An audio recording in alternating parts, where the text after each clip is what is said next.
I've seen thousands of hours of anime, and today I'm doing something I've never done before. This isn't just a list of the best anime. This is a list of 10 anime that had me completely obsessed. And you won't believe the top 3, which changed my life. Let's go. Coming in at number 10 is the classic Cowboy Bebop. This show is an absolute legend for a reason. I remember watching this with my roommate back in the day, and that was just a dope experience, getting to share an anime with someone. Typically I watch anime on my own. And you know, every episode is its own adventure. Spike and the crew all have their own distinctive personalities. And wow, that music, awesome. It's a show that everyone loves, and it's a show that holds a special place for me. Number 9 is Code Geass. The show is literally pure big brain goodness. I was actually having a tough time choosing between Death Note or Code Geass here, as they're both essentially the same thing for me. However, because of Death Note's weaker second half, I decided to go with Code Geass. It's like the same 4D chess game, but with giant mechs. Watching all their plans unfold made for such an engaging anime.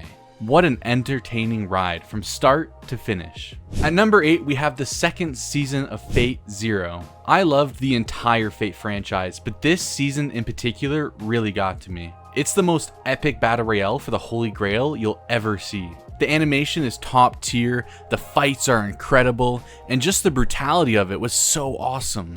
There's a few fights from this season that'll forever live in my memory.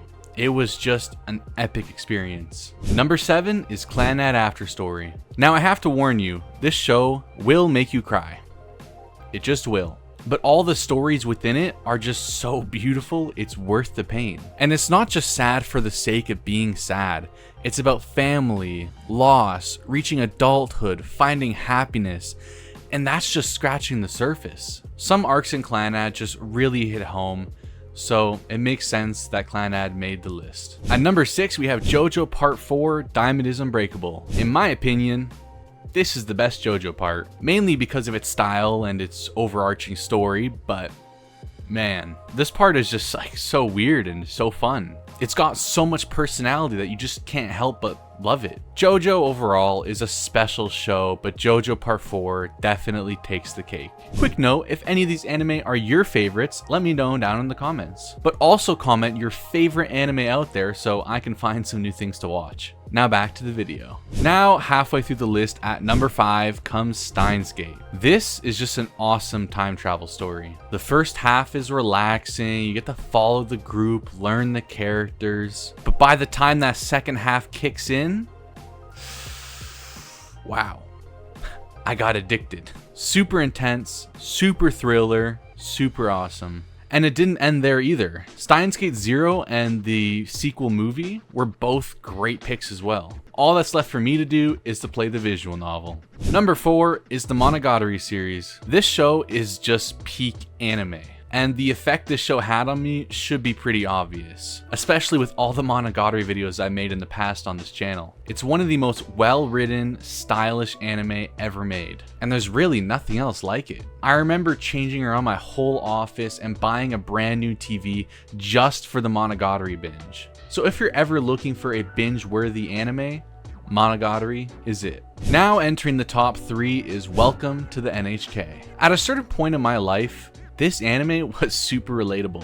I'm not afraid to admit it. It does have its goofy comedy moments, but it also can be super serious at times and also real. I've definitely done the math before to see if it was possible to live off grinding WoW. Been there, done that. Watching this show just rewired parts of my brain, and it's just such a masterpiece of an anime. Our runner-up at number 2 is Ava. Honestly, for this entry, no words are really needed. Everyone knows Ava, it's just made that much of a cultural impact. And while it was one of my first anime, it's still one of my favorite to this day, and it's one I will keep rewatching throughout my whole life. Yeah, even those last 2 episodes. And my number 1 favorite anime is Monster. This is peak all-time awesome stuff. There is no magic or superpowers, just one of the most intense cat and mouse thrillers ever shown on television. It's a decently long anime at 74 episodes, but man, will that time just fly by. The most binge-worthy masterpiece you have to see. And so that's the list. 10 shows that are my personal favorites and mean a lot to me. They're all 10 out of 10 in my book. I hope you enjoyed today's video. This was Ethanime, and I'll see you guys in the next one.